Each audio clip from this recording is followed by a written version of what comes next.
여러분 반갑습니다. 지금 박근혜 정부가 들어서 가지고 우리 대한민국 경제를 어떻게 다시 도약시킬 것인가 하는 것에 지금 이 행정을 집중을 하고 있는데, 이런 경제를 만들자 해서 내세운 게 창조경제입니다. 창조경제. 창조경제입니다. 그러니까 지금까지 경제와는 달리 다른 경제를 만들어 보자 요건데, 창조경제가 무엇인가, 이렇게 자꾸만 매스컴이라든가 다른 정당이라든가 사람들이 의문을 제기하니까 매일경제신문에서 이게 창조경제다 하고, 엊그제 신문에 혹시 보신 분 계실지 모르겠는데 여기에 요게 들어가 있어요. 요게 골프 연습장 정보통신기술하고 결합한 내용이 들어있고, 또 시건방 춤을 추고 있는 요 싸이가 여기 들어가 있고, 농업하고 정보통신기술과 결합한 문제, 그 다음에 지금 여론조사 하는데 오픈 서베이, 즉 다시 말하면 휴대폰을 가지고 여론조사를 하는 앱을 개발해 가지고 하는 방법, 이런 것들이 창조경제다 이렇게 돼 있어요 지금. 그런데 통상은요, 삼류 잡지라든가 삼류 신문은요, 요 기사를 기자가 쓰는 게 아니고 회사에서 써가지고 돈 주고 실어주라고 그렇게 해요. 근데 이건 매일경제신문이나 메이저 신문들은 그렇게 하지를 않아요. 그래서 어떤 기자가 요거 지금 해모임하고 화장품을 실어놨어요 여기다가. 그래서 우리 이 회사에서 어떤 기자가 썼는지 추적을 해도 어떤 기자가 썼는지를 모르겠어요. 밝히지를 않아. 이 메이저 신문에서는 누가 글을 썼다, 저 취재원이 누구다 하는 걸 안 밝히죠. 안 밝힌단 말이에요. 그런데 여기에 이게 들어가 있어요. 그래서 해모임을 무엇 때문에 만들었느냐, 우주식품으로 만들었다는 얘기가 쑥 써져 있어요. 여러분 우주공간에 올라가면 방사선이 엄청나게 나오죠. 비행기, 그래서 조종사들이 문제가 되잖아요. 비행기 조종사들, 승무원, 스튜어디스나 스튜어드들이 문제가 되는 게, 비행기를 타고 가면 거기에 우주 방사선이 엄청나게 나오거든요. 그런 문제가 있어요. 그래서 그것을 방어하기 위해서 방사선 방호식품으로 해모임을 만들었다는 얘기가 쑥 나오고, 화장품을 만들었다는 얘기가 쑥 나와요. 그런데 지금 이런 기사가 나가지 않더라도 매월 애터미 회원으로 등록하는 사람이 약 3만 명 됩니다. 3만 명 되는데, 엊그제 미국에서 테러가 일어났죠. 테러 일어났죠. 그리고 항상 미국은 테러 걱정을 합니다. 왜 그러겠어요? 미국이 강하기 때문에 그래요. 약한 나라는 가서 테러 안 해요. 또 약한 나라에 가서 테러 일어나도 어떤 놈이 보도도 안 해요. 그런데 미국이라는 나라가, 또 영국이라는 나라가 강하기 때문에 테러를 합니다. 반드시 강자가 나타나면 약자들은 거기에 대해서 어떤 해를 가하려고 그래요. 마찬가지로 이제 애터미가 상당한 강자로 부상하니까 어떻게 해서든지 애터미를 뜯어먹고 의미하려고 하는 세력이 나타나요. 그러니까 다시 말하면 강자가 되면 그런 사람이 나타납니다. 지금 이 기사가 나갔으니 지금까지는 월 3만 명의 회원으로 들어왔지만 아마 몇만 명이 더 들어올 수도 있어요. 근데 분명한 것은, 여기 뭐 초등학교 나왔다, 뭐 추락 운전수다 하니까 우습게 보는데요, 우스운 사람들이 아니에요. 제가 여기서 보니까 애터미 사업을 하면 누구나 성공할 수 있지만 아무나 성공하는 건 아니에요. 굉장히 힘듭니다. 세상에 쉽게 돈 벌 수 있는 방법이 있다면요, 서울대학 나온 놈들이 다 차지하고 없어요. 여러분 목까지 안 가요. 쉽게 돈 벌 수 있는 방법은 머리 좋고 가방 끈 사람이 다 차지하고 없다니까요. 그리고 그 사람들도요, 쉽게 돈 버는 거 아닙니다. 굉장히 어려워요. 굉장히 어렵습니다. 그런데 시스템이 분명히 돈을 벌 수 있는, 성공을 할 수 있는 시스템이지만은 가만히 앉아서 돈 벌 수 없습니다. 세상에 공짜는 없어요. 그런데 세상에는 남에게 꿈을 주고 사는 사람들도 있지만은 남의 꿈을 뺏고 사는 사람들이 있어요. 남의 꿈을 뺏고 살면 잘 될 것 같은데요, 처음에는 잘 돼요. 잘 되는데 나중에 패가 망신해요. 남의 꿈을 뺏고 살아가지고 잘 되는 사람을 한 사람도 본 적이 없어요. 혹시 본 사람 있으면 저한테 소개 좀 해주세요. 그렇게 안 돼요. 자연법칙에 작용과 반작용의 법칙이라는 게 있습니다. 작용을 하면 반작용이 있어요. 근데 그 작용과 반작용의 크기가 같습니다. 똑같아요. 예를 들면 내가 기분이 나쁘다고 바위를 발로 걷어찼어. 그럼 누가 아파요? 바위가 아파야지 왜 내가 아프냐 그 말이에요. 바위가 아파야지. 내가 바위를 걷어찬 것을 작용이라고 그럽니다. 액션이라고 그러거든요. 액션. 그런데 내가 발로 걷어차면은 바위도 똑같은 힘으로 나를 걷어찹니다. 그걸 리액션이라고 그런단 말이에요. 반작용. 리액션이라고 그런단 말이에요. 반작용. 그래서 이 두 힘은 크기가 똑같습니다. 그러니까 내가 누군가의 꿈을 뺏으면 누군가도 내 꿈을 똑같이 뺏어간다. 그런 말이에요. 정당한 방법, 정의로운 방법으로 성공하고 돈을 벌려고 해야지 편법이나 묘수를 쓰게 되면은 절대로 그렇게 될 수가 없어요. 돈을 벌 수가 없어요. 자, 여기 이제 창조 경제라고 하니까 창조가 뭐냐? 창조는요, 무에서 유를 만드는 게 아닙니다. 무에서 유를 만드는 것은요, 신밖에 할 수가 없어요. 다시 말하면 태양 아래 새 것은 없어요. 창조는 뭐냐 하면은 지금까지 있는 것인데 관련이 없다고 생각하는 것을 관련시키는 그것이 바로 창조예요. 다시 말하면 여기 화장품하고 해모임이 있는데 여러분 생각해 봐요. 상식적으로 한국원자력연구원에서 화장품을 만든다. 말도 안 되는 소리잖아요. 개풀 뜯어먹는 소리 아니에요. 아니 한국원자력연구원에서 원자탄이나 만들지 무슨 놈 화장품을 만들어. 아무 관련이 없는 것처럼 보이는데 관련을 시키는 걸 창조라고 얘기합니다. 그걸 창의성이라고 얘기해요. 아니 무슨 한국원자력연구원에서 한약을 만들어 해모임, 청궁, 당귀, 백작약 그렇잖아요. 청궁, 당귀, 백작약은 우리 조상들이 3000년간 먹어온 보약이에요. 그렇잖아요. 이 연구원들이 거기에 착안을 한 거예요. 우주 방호식품, 방사선을 방사선 피폭이 많으면요, 오랜 시간 동안 피폭이 되면은 면역이 떨어져, 백혈구가 떨어지죠. 이런 문제에 봉착하기 때문에 어떻게 하면 면역을 올릴까라고 한국원자력연구원 연구원장님이 연구한테 미션을 줬어. 그 면역을 좀 올리는 거야. 연구해 보라고. 여러분들이 그 과제를 받았다면 어떡하겠어요? 왜 나보고 그걸 만들라고 그래? 그럴 거 아니에요.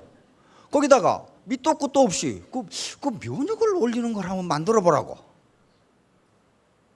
그럼 어떻게 해야 되겠어요? 연구원 학자들이 뭘 생각했냐 하면은 혹시 우리 조상들이 수천 년간 보약이라고 먹어온 것 중에 그런 게 있지 않을까, 그렇게 생각한 거예요. 이게 창조 경제란 말이에요. 원장님은 한약하고는 아무 관계도 없는 화학자예요. 그냥 장인순 박사님이라고 있죠. 한약은 몰라요. 그런데 이 양반은 뭘 가지고 한 거예요? 어떻게 하면 우리 직원들이 면역이 떨어지지 않도록 할 것인가 하는 인도주의적 견제에서 그렇게 한 거예요. 그렇죠? 그리고 연구원들한테 한번 연구해보라 그랬으면 연구원들이 생각한 거예요. 그거 면역을 올려. 뭘 어떻게 올리지? 그 사람 다 과학자들이거든. 저 원자력 연구하는 사람들이요. 그런데 만들라고 그러니까 만들어야 될 거 아니에요. 그러니까 거기서 그 착안을 한 거예요. 우리 조상들이 수천 년간 먹어온 보약 중에 그런 것이 있지 않을까. 그걸 찾아낸 게 사물탕이란 말이에요. 그게 창조 경제란 말이에요. 관련이 없을 것 같은 것을 연결시켜서 어떤 신제품, 부가가치가 높은 신제품을 만들어내는 것, 그런 거란 말이에요. 그래서 창조 경제는 지금까지 관련이 없다고 생각되는 것을 연결시키는 능력이 창의성이에요. 그 창의성은 아무렇게나 나오는 게 아니에요.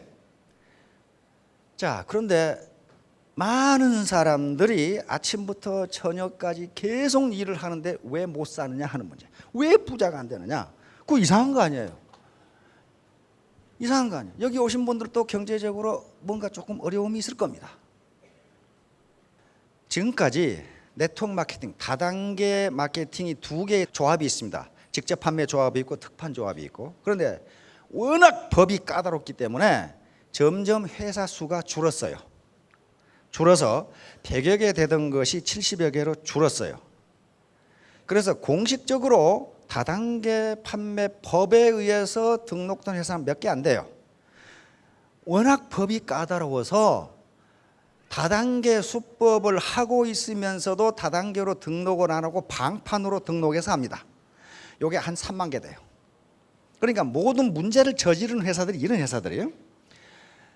예를 들면 우리나라 상법에 회사를 법인을 설립하는데 5천만 원이면 됩니다. 5천만 원이면 법인을 만들 수 있어요. 근데 이건 아마 유연적 소지가 있을 거예요. 누가 지금 유연 소송을 안 해서 그렇지. 다단계 업은 5억이 있어야 돼요. 그러니까 일반 회사는 5천만 원이면 되는데 이건 5억이 있어야 돼요. 그리고 3개월 동안 판매액의 20%를 현금으로 갖다 둬야 돼요. 조합에다. 다시 말하면 100만 원을 매출했으면 20만 원을 조합에 갖다 두라 이게. 얼마까지? 3개월간 그렇게 하라고. 그 다음에 매월 누가 무엇을 얼마치를 샀는지를 공정이 컴퓨터에 띄우라는 거예요. 그 다음에 이 반품하는 돌려주는 거 다른 곳은 한 2주면 되는데 몇 개월 돌려주라.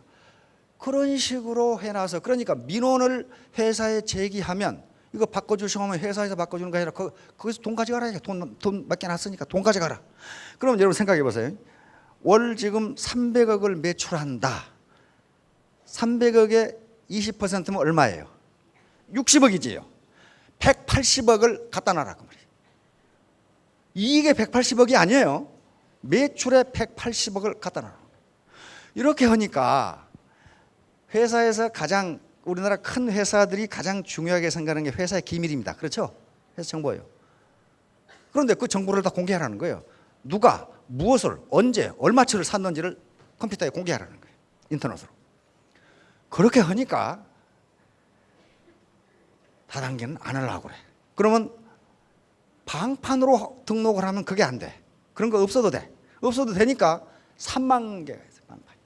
그러놓고 다단계 수법을 써. 그건 그렇고 그러거나 말거나 내버려 두고 문제는 갑자기 다단계 업체가 많아지기 시작했다 그런 말이에요. 갑자기 70여 개가 120여 개로 늘어버렸어요. 그 말은 무슨 말이에요? 어중이 떠중이가 들어왔을 가능성이 있다 그런 말이에요. 그러면 그 어중이 떠중이가 우리하고 관계없느냐? 있어요. 여기서 한탕 하려고 왔다가 한탕이 안 되니까 애텀에서 떨어져간 사람이 많아요. 사정없이 때려잡거든 한탕 하려고 하는 사람을. 그러니까 애텀에는 돈이 안 되네 그러면서 엉뚱한 회사에 가 있는 사람이 많아요. 그러면 그 사람들이 애텀이 우호적인 얘기를 할까요? 부정적인 얘기를 할까요? 뻔하죠. 부정적인 얘기를 합니다. 그러면 지금 막 우후죽순식으로 다단계 회사가 생깁니다. 우리 회사 하면 돈이 된다. 막 생겨요. 그러는 경우에 어떻게 할 것이냐? 어떻게 이 회사가 정상적인 회사인지를 알 것이냐 하는 문제예요. 이건 누구 몫이에요? 자기 몫이에요. 자기 몫이에요. 왜냐하면 어떤 회사에 가서 사업 설명회를 하든 우리 회사는 사기치는 회사니까 오지 마시오. 그런 미친놈은 없어. 애터미에서 1년간 돈이 안 되는 걸 우리는 2개월이면 된다고 다 그러거든. 그럼 2개월이면 돈이 되려면 어떻게 해야 되겠습니까? 밑에 놈 뜯어먹지 않고는 방법이 없어요. 방법이 없습니다. 대한민국에서요 지금 정기예금 이자율이 4%가 안 됩니다. 그렇잖아요. 4%가 안 돼. 연 4%예요. 연 4%. 그런데 어떻게 2개월 3개월 만에 그 많은 돈을 벌어요? 방법이 없어요. 그렇게 되지 않습니다. 절대로 그렇게 안 돼요.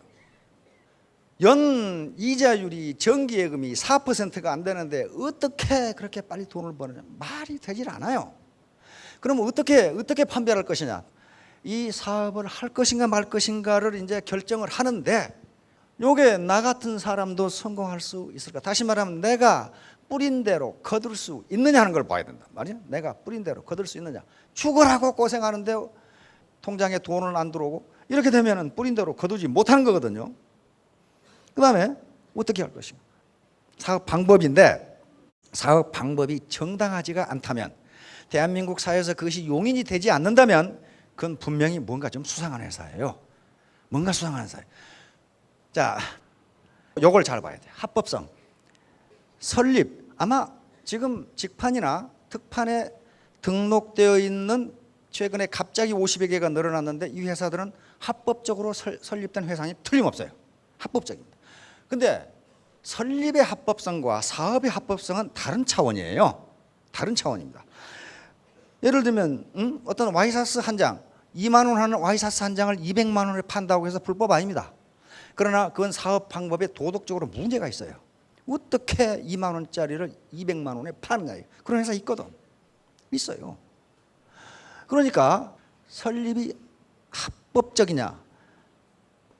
합법적이 아니면 말할 것도 없고, 합법적이라도 사업 방법이 합법적이라는 걸 봐야 되고, 그 다음에 도덕성, 경영 능력. 도덕성만 있다고 되는 게 아닙니다. 경영 능력이 있느냐, 비전을 가지고 있느냐 하는 문제. 그 다음에 제품의 경쟁력이, 이게 가장 어쩌면 중요할지도 몰라요. 제품이 경쟁력이 없으면요, 아무리 도덕적이고 경영 능력이 있어도 그거 되지 않습니다. 그 사기밖에 되질 않아요. 누가 비싸고 나쁜 제품을 누가 쓰겠어요? 누가 쓰느냐? 돈 벌기 위해서 위에서 협잡하는 것밖에는 안 돼요. 요걸 봐야 돼요. 그 다음에 아이템 구성, 품질, 가격인데, 아이템 구성이라는 것은요, 일반적으로 이런 네트워크 마케팅에서는 내구재는 되지 않습니다. 내구재는 안 되는, 그냥 한 번 쓰면 10년 쓰는 물건을 팔아서 돈을 번다는 게 말이 안 되잖아요. 내구재인 경우에도 가능한 것은 파생 수요가 있는 경우에는 가능해요. 파생 수요. 다시 말하면 커피 머신을 팔았는데 커피 머신은 내구재지만은 거기에 커피를 계속 제공해 줄 수 있다. 이건 파생 수요가 있는 거예요.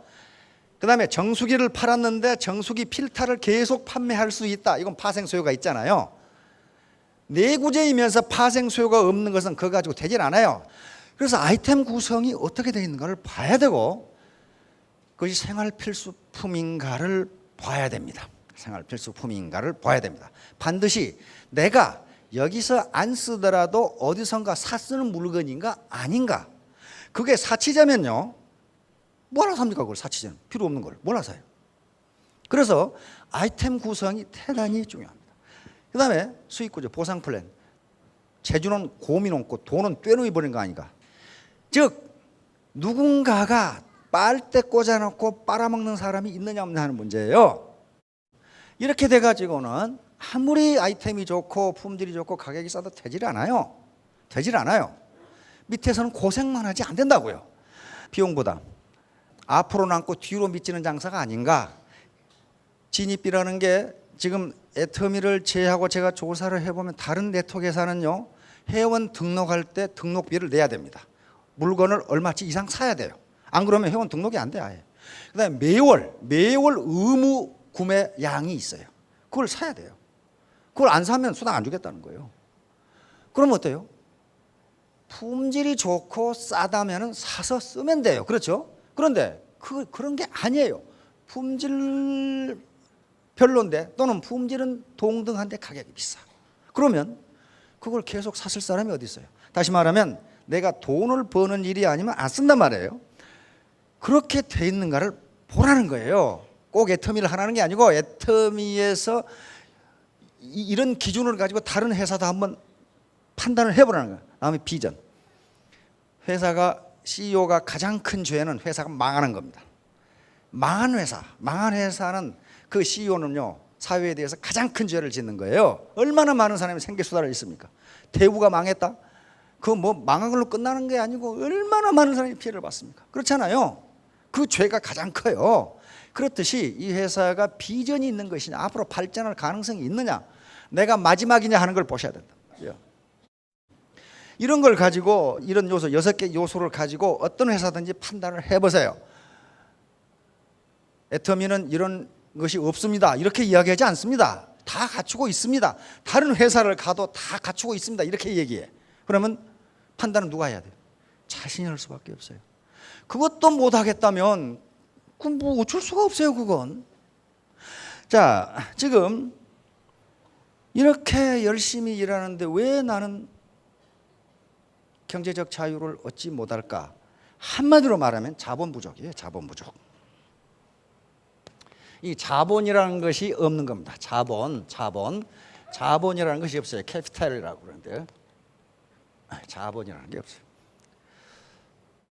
자본을 여러 가지로 분류를 하는데 프랑스 사회학자 피에르 부르디에라고 하는 학자가 있어요. 이 사람이 자본을 분류하는 거이 사회 문제를 이해하는 데는 가장 좋더라고요. 피에르 부르디에라는 사람은 분류를 했는데 이게 사회 문제를 이해하기가 좋아요.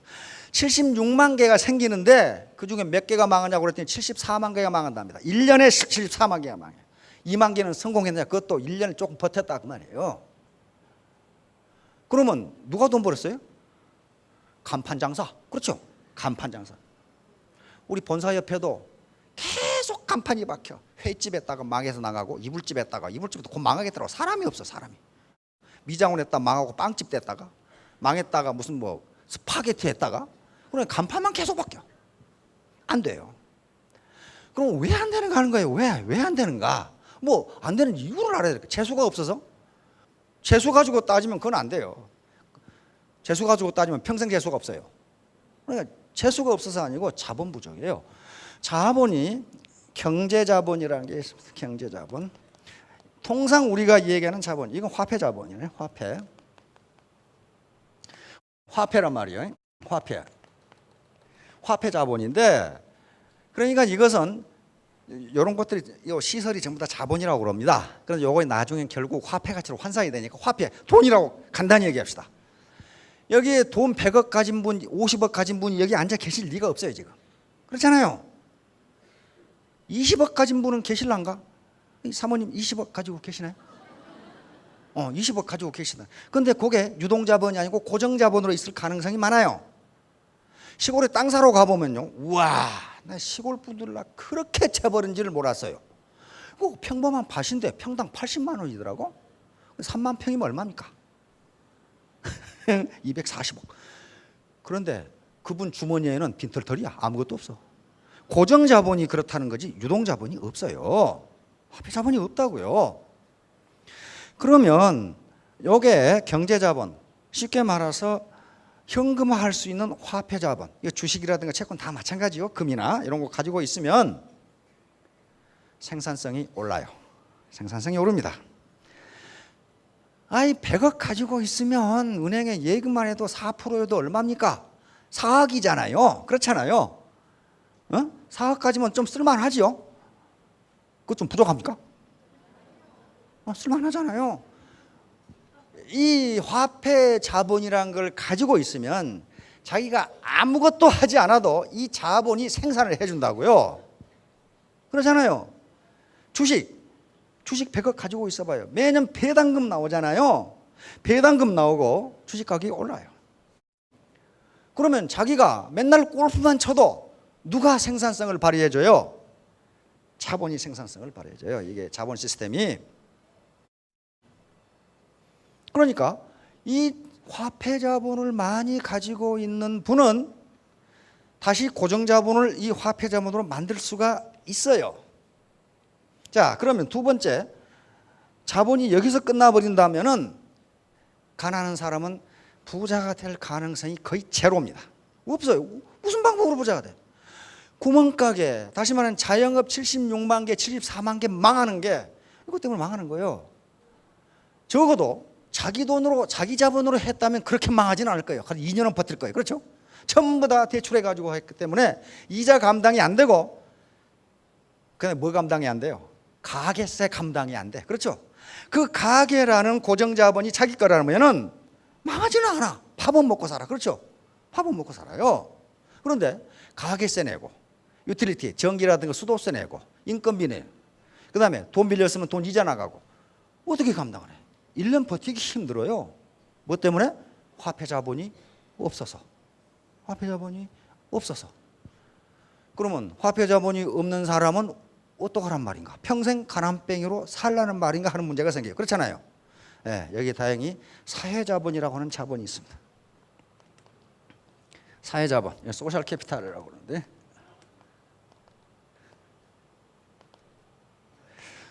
이것은 사회자본은 종류가 무지무지 많은데요, 결론적으로 말하면 사회적 연결망이에요. 소셜 네트워크예요. 소셜 네트워크, 사회적 연결망입니다. 연결망, 사회적 연결망, 이게 자본이에요. 다시 말하면 이 학자가, 피에르 부르디라는 학자가 이 자본이 무엇인가를 연구하게 된 동기가 어디 있냐면요, 어째서 부자들은 계속 부자로 살고 가난뱅이는 계속 가난하게 사는가? 무엇 때문에 이러는가? 무엇 때문에 사회적 계층 이동이 이렇게도 안 되는가 하는 걸 연구하다가 이런 걸 발견해낸 거예요. 다시 말하면 사회적 연결망, 여러분들이 신문에 가끔, 뉴스에 가끔 어느 부장 판사는 퇴직해가지고 전화 한 통화에 1억 받았다, 그런 말 있죠. 1억 받을만 해요. 뭐 때문에? 구속될 놈을 집행유예로 풀어나게 했잖아요. 그렇잖아요. 그게 사회적 연결망이에요. 그 부장 판사는 또는 부장 검사는 거기에 지금 현역에 있는 판사와 검사하고 사회적 네트워크가 되어 있단 말이에요. 잘한다 그러면 인맥이 되어 있다 이 말이에요. 그러니까 그 사람이 지금 검사에게 전화하면 구속될 사람을 집행유예로 풀어나지만은 여러분들이 전화하면 되겠냐 그 말이에요. 안 돼요. 되겠냐 그 말이에요. 왜? 소셜 네트워크가 그 사람하고 형성되어 있지를 않잖아요. 그러니까 다시 말하면 소셜 네트워크, 사회적 네트워크의 퀄리티, 질과 양에 따라서 그 사람의 소득은 결정된다예요. 그런데 모든 인간은 사회적 연결망을 가지고 있습니다. 다시 한번 인맥을 가지고 있는데 이 사람이 조사를 해보니까 가난뱅이들은 전부 가난뱅이들하고 연결되어 있더라 그 말이에요. 여기에 전화해가지고 구속될 놈을 집행유예로 풀어내지 못하더라 그런 말이에요. 이 사회적 연결망을 어떻게 넓힐 것이냐 하는 문제예요. 세 번째, 문화자본이라고 있습니다. 문화자본, 문화자본, cultural capital이라고 합니다. 이것은 사회적인 학위라든가 자격증이라든가 문화적 혜택입니다. 의사 자격증을 가지고 있다. 하버드를 나왔다. 서울대학을 나와서 그 졸업장을 가지고 있다. 변호사 자격증을 가지고 있다. 회계사 자격증을 가지고 있다. 이것은 어떤 성장하면서 얻어진 자격증이에요. 여러분, 의사 자격증 가진 사람과 포클레인 자격증 가진 사람이 누가 소득이 많겠냐 하는 거예요. 누가 자본이 많으냐 하는 거예요. 생산은 자본에 의해서 이루어지거든요. 정말 자본이 많으냐. 그 다음에 문화자본은 어떻게 되느냐. 한 인간이 태어나서 자기도 모르게 받아온 교육에 의해서 문화자본은 형성된다, 이렇게 돼 있어요. 다시 말하면 그 사람의 매너라든가 품위, 그리고 교양미, 세련미, 이런 것들은 지어먹은 마음으로 되지 않는다 그런 말이에요. 되지 않는다.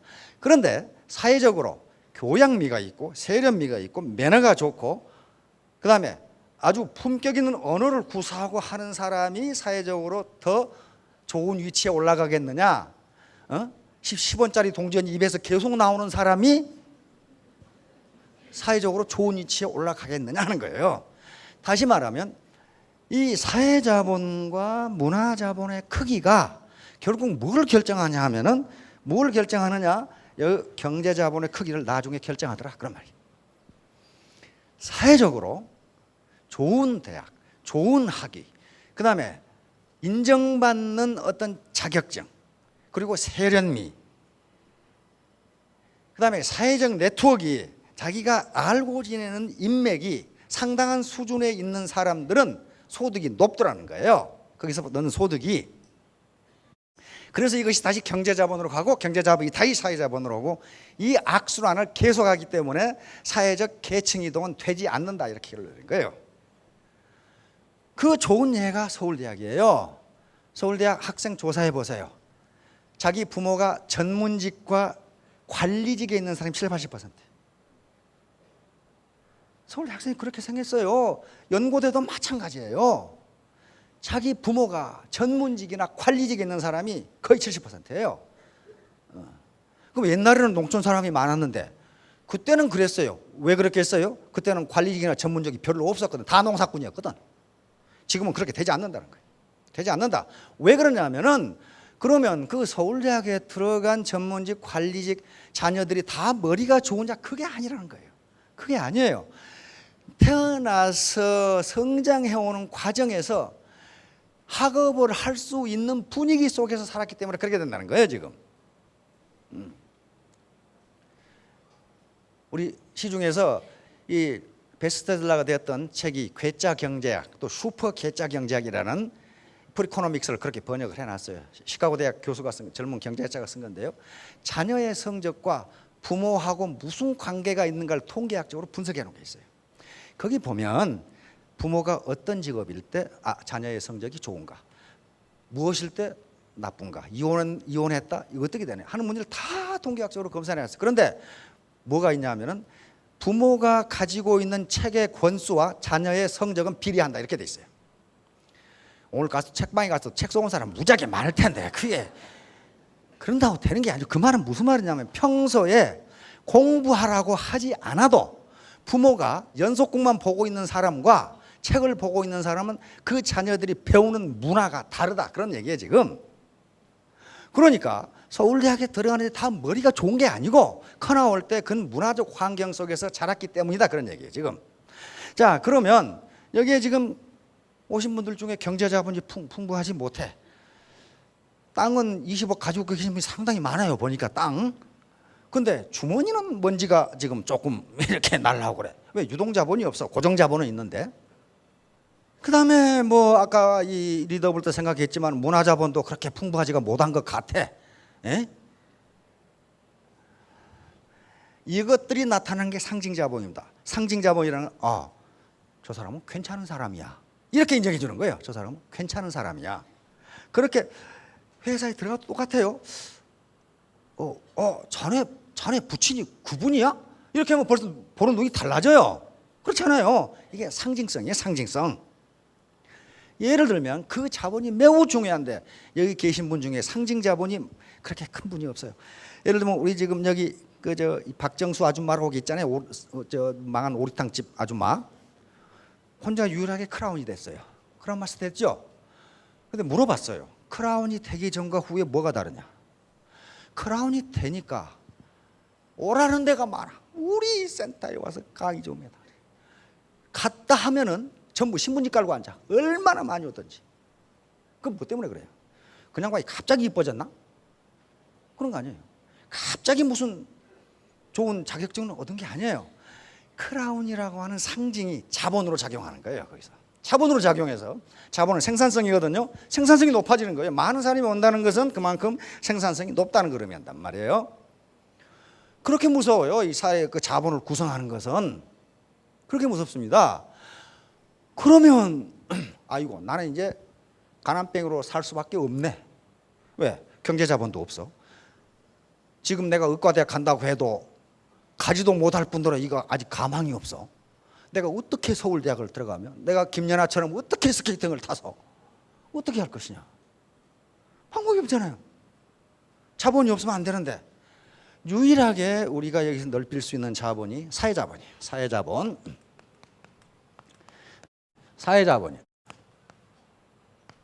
사회자본, 소셜 캐피탈입니다.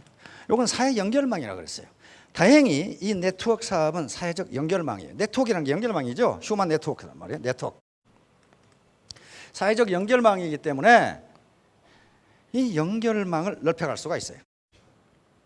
스폰서와 파트너 관계로 이어지는 이 연결망 속에는요, 별의별 사람이 다 들어와요.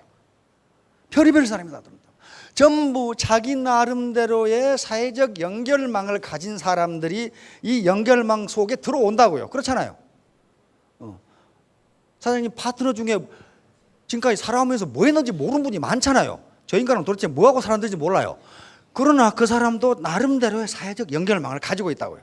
그렇잖아요. 그게 전부 다 연결망 속으로 들어와서 하나의 네트워크를 형성하는 거예요. 이 자본이요. 이 사회자본. 문화자본을 늘 지금 키울 수 있는 방법도 없고 학교를 새로 갈 수도 없고 고급 명품을 사는 것도 문화자본에 해당합니다. 고급 명품을 사는 것도 페라리를 사고 타고 다닌다. 그럼 사람들이 한 번 더 봐요. 그런 것들이 하나의 상징, 문화자본이 된다고요. 그런데 지금 람보르기니 그럼 가격이 얼마나 하나요? 그게? 4억 7천이랍니다. 4억 7천짜리 스포츠카 하나 타고 다녀보세요.